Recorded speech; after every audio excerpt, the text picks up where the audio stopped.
polvoymiseria.com. Bienvenido y bienvenida. Estamos hoy aquí por la gracia de Dios, igual que tú, donde quiera que te encuentres. Hoy vamos a profundizar más bien la cuestión de por qué no quieren a Yeshua las personas. Pero Luis, que aquí está, más bien propone que titulemos esta cápsula ¿por qué hay que amar a Yeshua? O sea, ¿por qué razones? Y eso es lo que vamos a hablar. ¿Por qué razones Yeshua es el único digno de ser amado? ¿Cómo estás, Luis? Pues bien, y precisamente gracias a Yeshua, en medio de la prueba, pero pues siempre ayudan las pruebas a bien. El tema es curioso porque, por ejemplo, hablábamos de cómo hay argumentos con los que a veces las personas rechazan a Jesús, pero sin embargo exponíamos cómo es de que es porque no le conocen bien.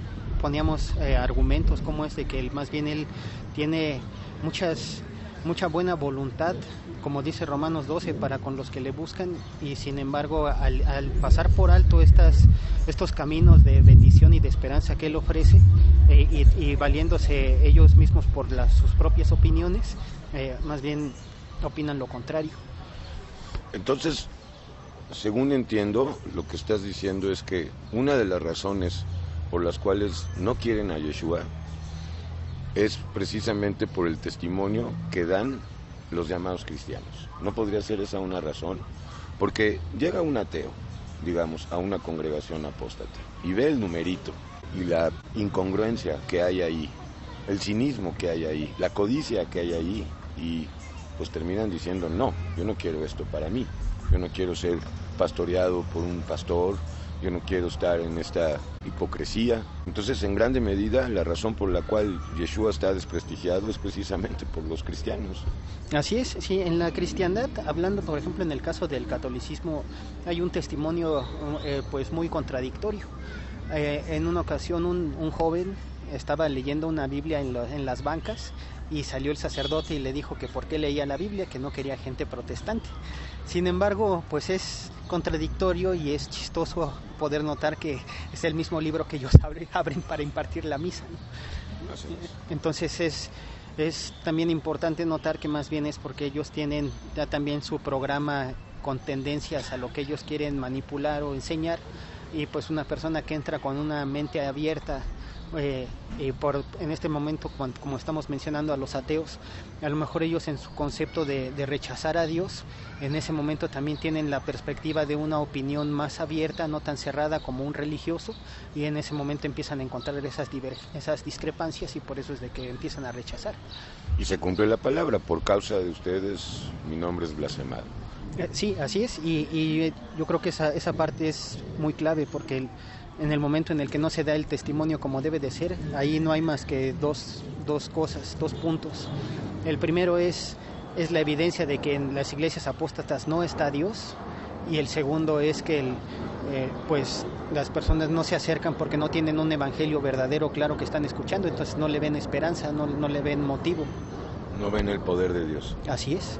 No ven el amor de Dios.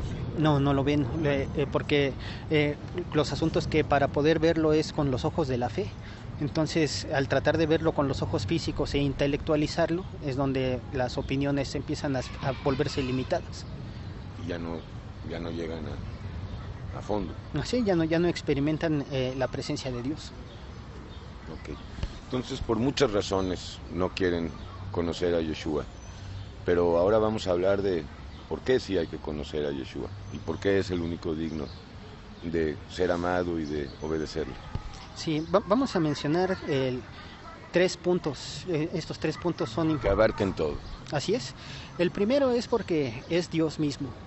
Entonces el argumento de que Él es el creador se ve reflejado en cómo la palabra es la que ejecuta la creación en el Génesis, y a la orden de Dios. Entonces ahí hay 2 personas, está tanto el Elohim como el Dabar, y los 2 están indivisibles. Bueno, permíteme, Luis, pero los krishnaístas pues dicen que Krishna es el 8º avatar, la encarnación de la divinidad, y lo consideran una encarnación de Dios. Entonces, ¿qué diferencia hay con Yeshua? Por citar nada más uno, en este caso el tal Krishna. La diferencia es de que, por ejemplo, ellos están basados en esas filosofías orientales, siempre tienden a un trasfondo más filosófico o más moral, y sin embargo Yeshua profundizó en lo espiritual. Para él aún para sus apóstoles lo importante no era la carne sino el espíritu. En este caso él, al profundizar más en este sentido, lo que vemos es de que la divinidad, al darnos a conocer su revelación, no se limita ni siquiera al sentido de la muerte, sino que él resucita de entre los muertos, cosa que ninguno de los demás ha hecho.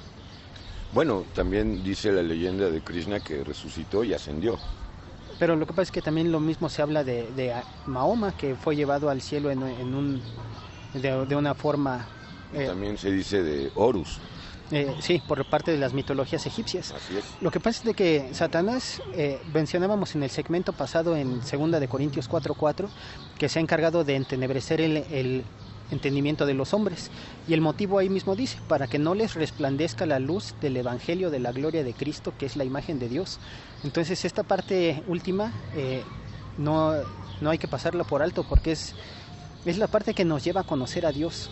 En ese momento él, al ser el camino, él al ser la divinidad, él al ser el que viene a plantear la verdad de la esperanza, en ese momento está trazando una dirección que no hay que añadirle ni quitarle, sino caminar sobre ese sendero.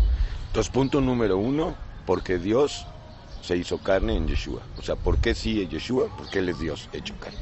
Así es, y a lo mejor en este sentido, por eso está escrito en 1 de Timoteo 3 que es grande este misterio, ¿no? Ok, pero hasta cierto punto podemos saber y entender, y hago la pregunta, te la hago, ¿para qué se encarnó Dios? ¿Con qué propósito? Primero, para identificarse con el humano. Dice en Hebreos 4 que vino, estuvo a nuestra semejanza, sabe lo que es ser tentado, sabe también darle esperanza al que está siendo tentado, puesto que él también participó en un cuerpo, pero sin pecado.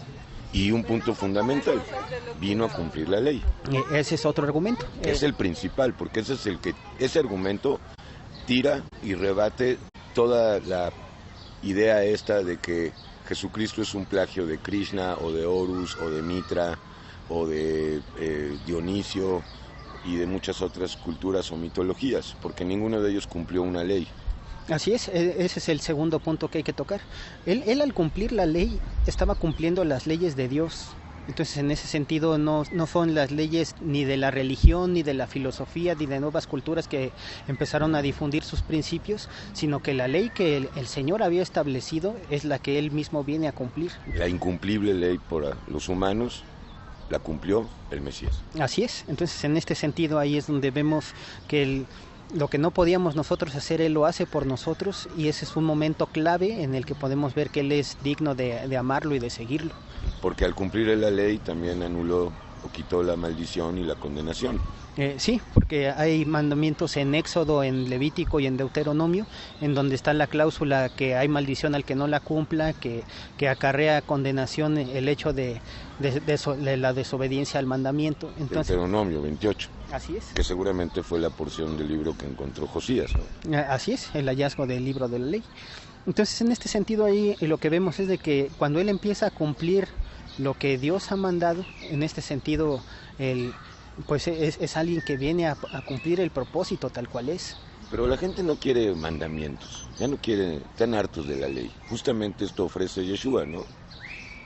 Emanciparnos de la ley para vivir por gracia. Sí, porque la ley tenía la exigencia, el hombre que haga estas cosas vivirá por ellas. Y el que no, se morirá, así es. Ahí está otra causa de no cumplir la ley, era muerte. Sin embargo, en este aspecto, cuando viene la gracia de Dios por medio de Jesús, como lo dice en Juan 1:18, que dice, sí, ciertamente la ley por medio de Moisés fue dada, pero la gracia y la verdad vinieron por medio de Jesús el Mesías. Entonces, en este sentido, cuando Él viene a cumplir estos mandamientos, en este sentido viene también a libertarnos de la condenación que hay por no cumplirlos, y es entonces donde ya no está ese mandamiento de que el hombre que haga estas cosas, ya no es el esfuerzo, sino que ahora es el Espíritu de Dios por medio de su gracia obrando en nosotros para poder cumplir. Ok, resumiendo, primer punto, porque Dios hecho carne es Jesús, porque Yeshua cumplió la ley. Tercer punto. Sí, finalizando con el segundo es porque al cumplir la ley incluía las palabras de los profetas que anunciaban cuáles eran las características del Mesías que había de venir. Entonces, él hace... Y los padecimientos que había de padecer.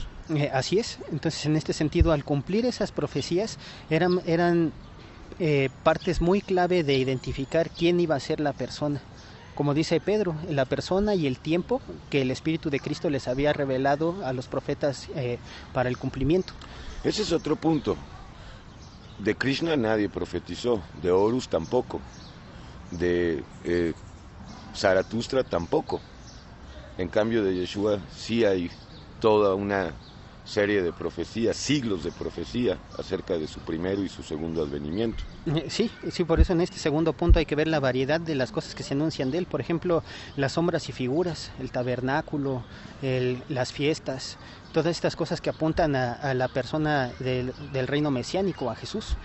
Otra cosa que hay son las profecías específicas de su lugar de nacimiento, las características de su muerte, los cumplimientos que iba a dar a la ley. Y la tercera es muchos paralelismos que hay en cuanto a acontecimientos históricos de la nación de Israel, incluso a personas claves como José o David, que también apuntan a un perfil de cómo eran también parte de la sombra de cómo era aquel que había de venir. Tercer punto podría ser que Yeshua ya despojó a Satanás, ¿no? Sí, ahí es donde el tercer punto. Porque, por ejemplo, Krishna promete que un día va a venir a aniquilar a los malvados, pero pues Yeshua, por lo menos para la iglesia, es un hecho ya consumado. Sí, esa es la parte clave, porque en el documento, en el Nuevo Testamento, ahí lo que nos encontramos es cómo él viene, derrota al imperio de la muerte, del pecado y de Satanás, destruye a ese hombre fuerte del mundo espiritual, y a partir de ahí empieza a dar la armadura y las herramientas para poder empezar a vivir en una vida en el espíritu como él tiene el propósito. Una vida de poder. Así es. Nos suministra al Espíritu Santo, que es de su mismo ser, para que podamos nosotros empezar a vivir en el espíritu, no en la carne.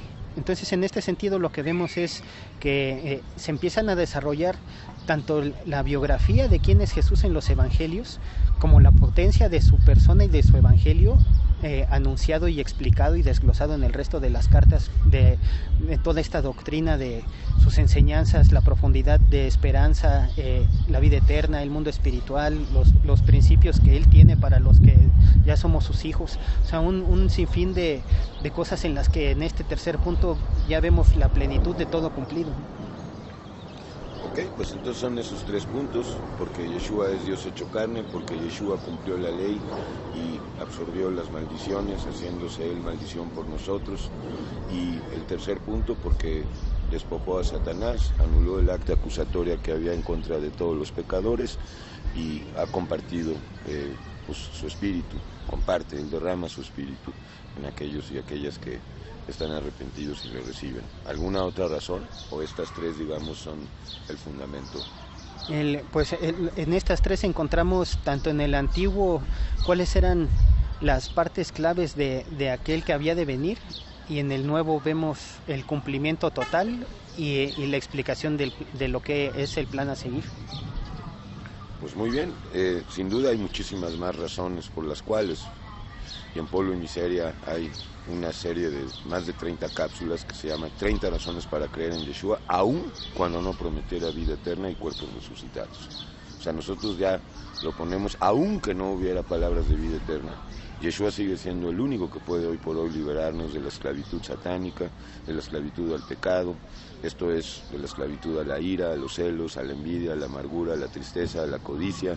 Yeshua dice palabras benditas, dice: el que beba mi sangre y coma mi carne, en Juan 6, tendrá vida eterna. ¿Cómo puedes explicar esto de beber la sangre y comer la carne de Yeshua?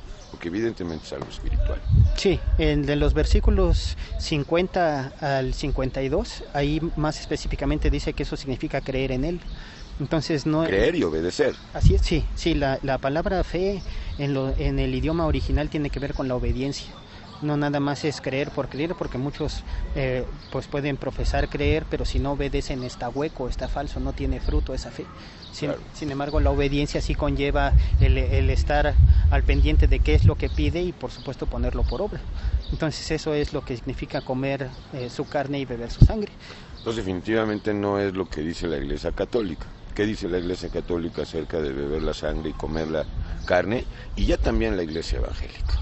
Lo toman en el caso del catolicismo del sincretismo que hicieron, que absorbieron de los egipcios, del proceso de transubstanciación, donde el dios Osiris tomaba forma de galleta comestible, y en ese momento ellos en la misa lo pasan dicen que el sacerdote cumple con esos poderes para poder hacer en la misa el cordero de Dios que quita el pecado del mundo, lo transforman en la hostia. En ese sincretismo entró el culto a Mitra, del Sol Invictus, que está relacionado con la hostia. Sí, hay todo un sinfín de sincretismos en el paganismo romano que trataron de ser como que acondicionados ahí en el Evangelio, y pues ahí estuvo la revoltura. En el caso, por ejemplo, en el mundo evangélico, ahí han tratado de conservar la figura de qué es sombra y figura. Sin embargo, el problema en el que han caído, y por eso los invitamos a la Gebruta, que es la Cena del Señor. Ahí se desglosa cómo es que no es correcto repartir muchas copitas y muchos vasitos porque se rompe entonces esa figura. Y no es así, o sea, los evangélicos terminan casi idéntico a los católicos, porque para ellos comer y beber es festejar la Santa Cena. Sí, así es. Sin embargo, la figura es importante porque Pablo escribe en Corintios y dice que siendo un solo el pan, nos identifica con un solo cuerpo, no con muchos cuerpecitos. En el caso de la copa, que son figura de los sufrimientos, contiene el fruto de la vid, figura de la sangre redentora, en donde el Mesías mismo en esa noche dijo: bebed de ella todos. No dijo sírvanse en varios vasos ni nada de eso. Y no dijo bebed solo unos cuantos. Sí, sino todos. Entonces es precisamente porque se está participando del acto solemne que en la carta a 1 de Corintios 11 es sancionado el tomarlo a la ligera o el hacerlo por cumplirlo o no saber lo que se está haciendo. Ok, en primera instancia obedecer a Yeshua es crucificarnos con Yeshua. Tenemos que decirlo, ¿no? Si no nos crucificamos con Él, muriendo a la carne, viviendo en juicio, pues no estamos comiendo ni bebiendo su sangre. Así es, y entonces en ese sentido es como cumplir un ritual más, pero no con la solemnidad que se está enfatizando ahí de que se hace a la ligera, indignamente o sin discernir lo que es el cuerpo y la sangre. Ahora, para que no se escandalicen más de lo que suelen escandalizarse por nosotros o de nosotros, ¿cómo podrías tú explicar esto que acabo de decir de crucificarnos con Cristo? Porque no vaya a ser que lo vayan a tomar literalmente y pues hagan una cruz y se crucifiquen ahí o se amarren ahí y crean que con eso ya están crucificados. ¿Qué sería en el día a día vivir crucificados con Yeshua?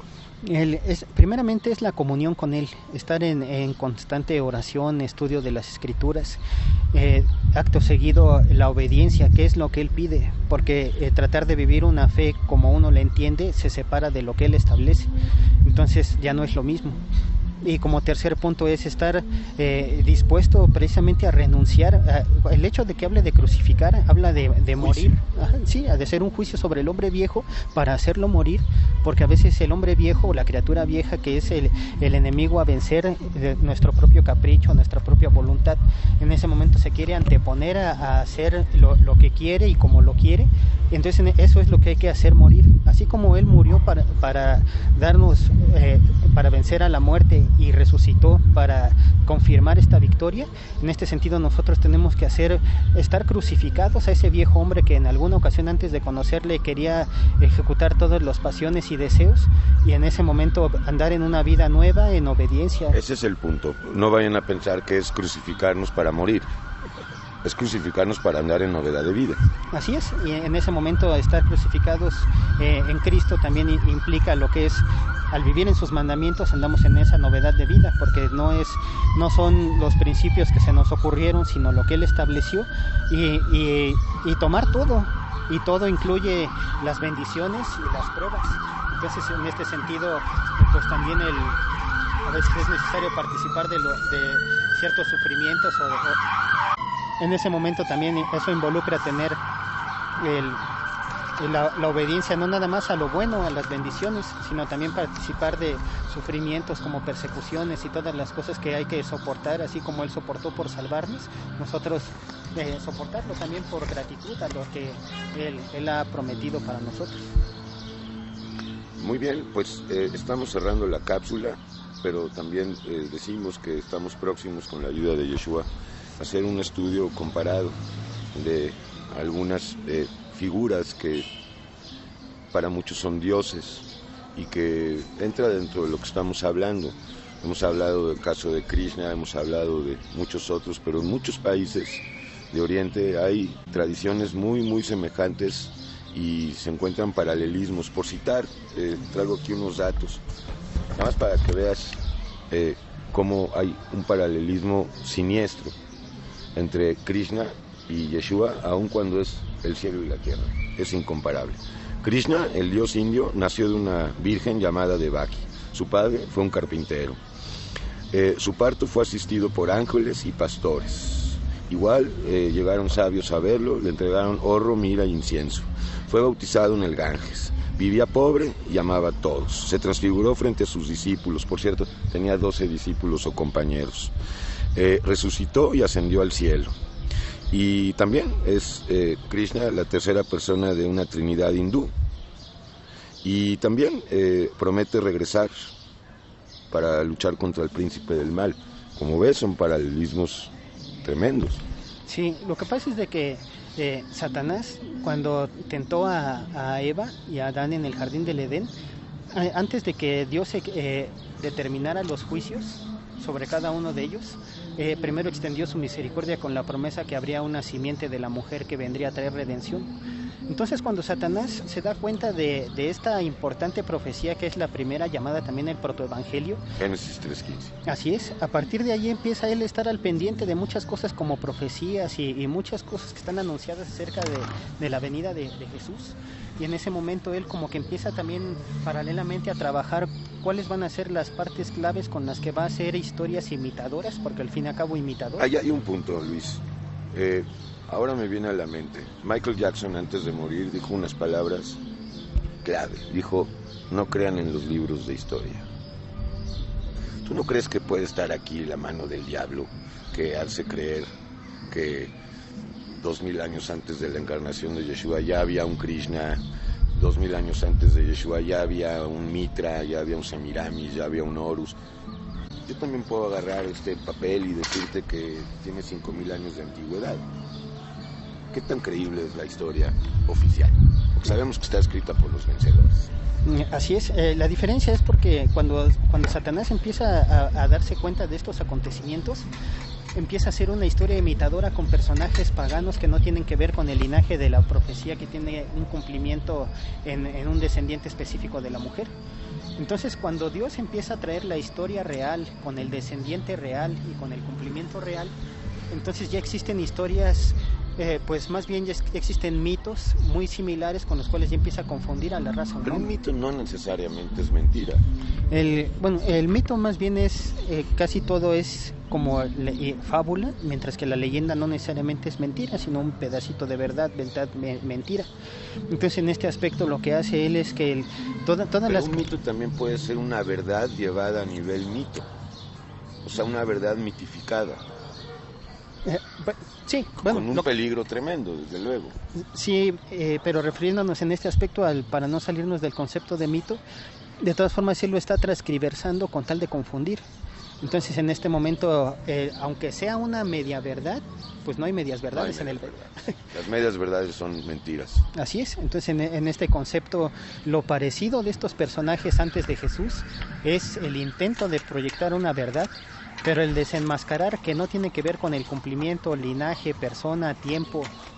En ese momento nos damos cuenta que el plagio sin duda no viene de Jesús, sino de los impostores. Por si quieres también otro caso, el de Horus, de la Trinidad egipcia. Nace de una virgen un 25 de diciembre en una cueva.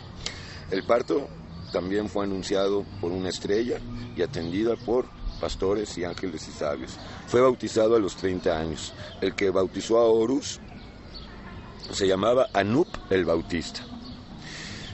Horus tenía 12 discípulos, resucitó de la muerte y también resucitó en una ocasión a un tal El-Azar-Us, o El-Azar-Us, caminaba sobre las aguas igual que Yeshua, fue crucificado y resucitó.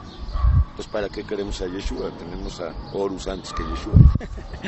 La diferencia es de que, por ejemplo, todos estos dioses tenían que ver con las divinidades de la naturaleza. Por ejemplo, el sol, la luna. Correcto. Ahora, digamos que Horus no me preocupa porque ¿tú crees que haya seguidores de Horus? A lo mejor en lo individual, algún estudioso, algún loco. Pero ¿qué tal la religión Krishna, de Krishna? Esa sí tiene adeptos en todo el mundo. No sé de Mitra, debe haber algún tipo de mitraísmo en práctica, obviamente, pero el fenómeno de Krishna va en aumento. Sí, esto es porque lo que hace Satanás al entenebrecer el conocimiento de los hombres es que presenta sus posturas para la diferente cultura o raza a la que va a llegar, y en este momento empieza a surgir su mitología y empiezan a surgir pues de alguna manera estos movimientos que ya como se acaba de decir, algún estudioso los empieza a tratar de sacar a la luz, pero que no causan el impacto. Podrán tener algunos resultados que algunos digan me sirvió de algo, pero eso temporal. Así es, pero eso no garantiza de que sea la verdad que ofrece Dios, porque en verdad Él es fiel y no falla.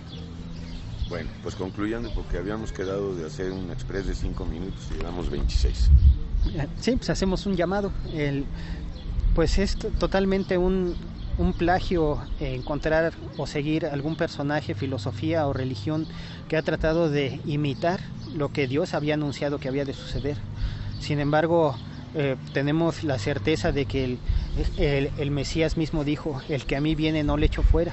Entonces todos los que son llamados por parte de Dios para ser salvos, ellos sin duda se dan cuenta de que sí hay una esperanza que transforma el viejo hombre, la promesa de vivir en obediencia y la vida eterna, y son cosas que se han confirmado incluso por testimonios reales de otros adeptos de estas religiones mencionadas, y por citar dos casos.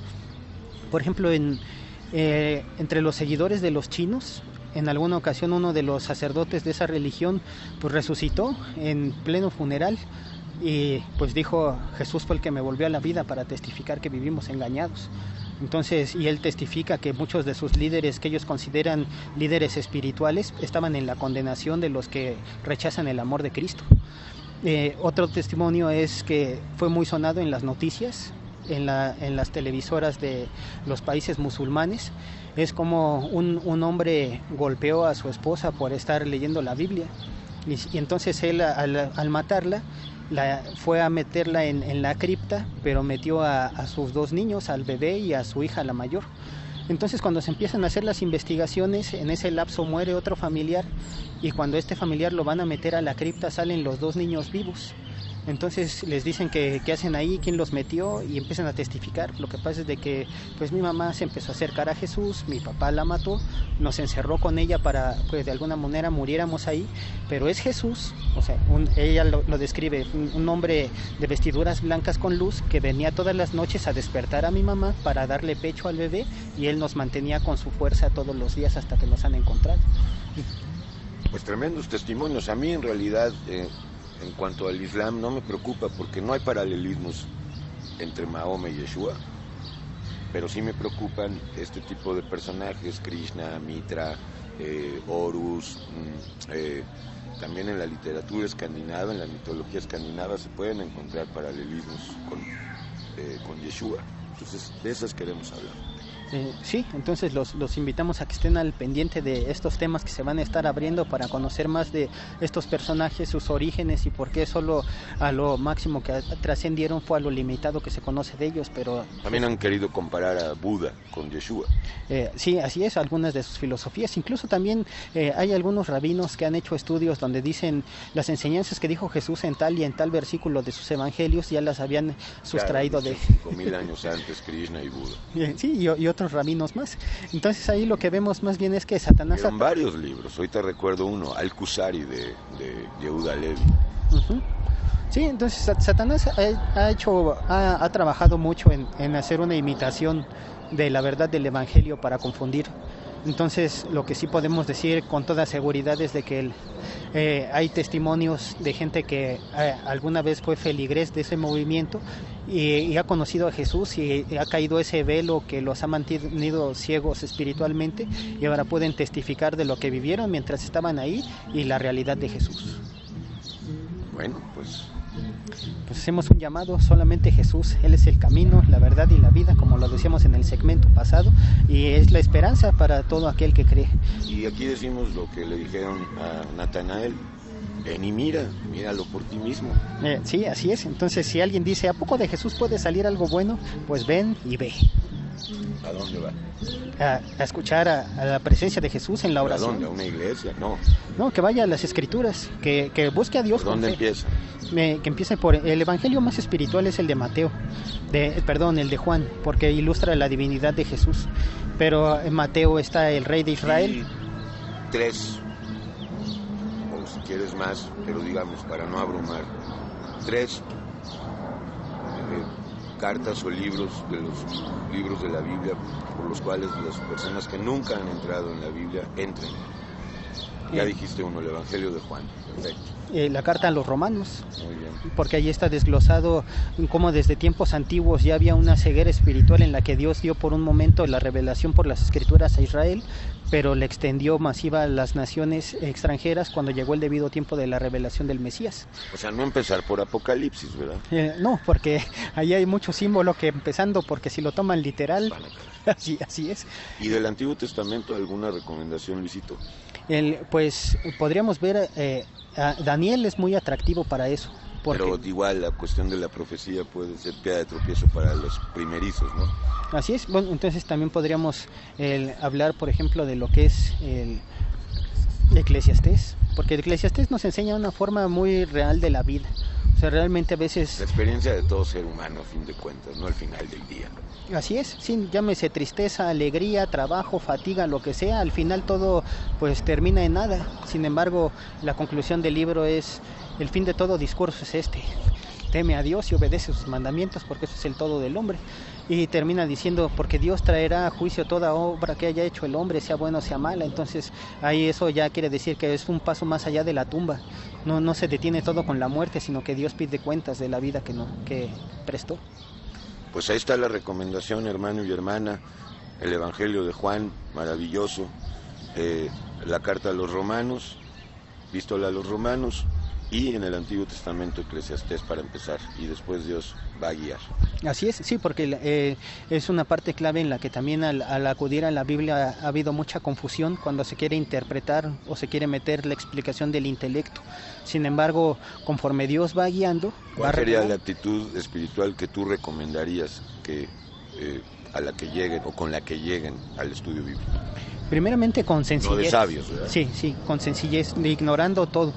O sea, asumiendo que no sabemos nada. Así es, sí, y esa es una característica de polvo y miseria. Primero verlo mal todo para desaprender lo que se ha mal aprendido y empezar a entender lo que Dios ha establecido. Como dice una frase, las cosas son como Dios dice que son y no como creemos que son. Y como queremos que sean. Así es. Bueno, pues esperamos que el Señor te confirme todas estas palabras. Pues te amamos mucho en el nombre de Yeshua y esperamos que prontamente tú también seas un miembro de la familia de Dios. Así es, sí, porque Él está completando su cuerpo. Las bodas del Cordero se están preparando en el cielo para desde los tiempos apostólicos hasta el último de nuestra época que le conozca. ¿Bodas en el cielo? Sí, todo el pueblo de Dios tiene una agenda en la que muchas de las que hemos creído y que han creído en épocas pasadas, Dios nos juntará como toda una familia para contraer un matrimonio con el Cordero de Dios, con Cristo. Y la invitación se está repartiendo en todas las naciones: es creer en el Evangelio, creer que Jesús murió y resucitó, que ha vencido toda culpa, para que podamos darnos la herramienta del Espíritu Santo para derrotar a la desobediencia que nos ha mantenido esclavos y vivir en vida que le agrada a Él. Así es, ya cumplió la ley. Krishna no cumplió ninguna ley, Mitra tampoco, y aunque la hayan cumplido, pues a lo mejor eran leyes locales o de su país, pero no la ley de Moisés, no la ley llamada de Moisés. Así es, las leyes de Dios que se establecen para su pueblo y se establecen como leyes a los gentiles también. ¿No será también otro punto interesante la supervivencia y pervivencia de Israel? ¿Cómo es posible que ese pueblo que ha sido el más perseguido de toda la historia siga en pie y hasta con un país? Sí, es curioso que aunque... a pesar de la negativa que mostraron hacia el Mesías. Sí, es incluso curioso ver que aunque a veces a nivel mundial las naciones con renombre no lo quisieran ver como nación, para Dios es una nación, es su pueblo que ha preservado, y que incluso Jesús mismo decía en Juan 4, la salvación viene por los judíos, haciendo referencia a que entre los judíos emergería el Mesías, y haciendo referencia también a que, como dice en una ocasión, se habían juntado varias naciones para hacerle guerra a Israel, pero el versículo dice, pero el Señor había determinado no borrar el nombre de Israel de debajo del cielo y por lo tanto lo salvó. Entonces preservar la nación de donde vienen las promesas, las profecías. El único pueblo que ha cuidado celosamente, aunque claro tienen el velo, pues la Torá. Así es, en este sentido, al tener la revelación, como lo dice en la carta a los romanos que estamos recomendando en el capítulo 3, dice que fue a ellos a quien se les concedió custodiar las escrituras. Entonces, en este sentido, ahí está la revelación, hay que acudir a ella, ahí están las pistas, y por medio del Espíritu Santo se va dando luz para que se pongan por obra. Muy bien. Pues, polvo y miseria. .com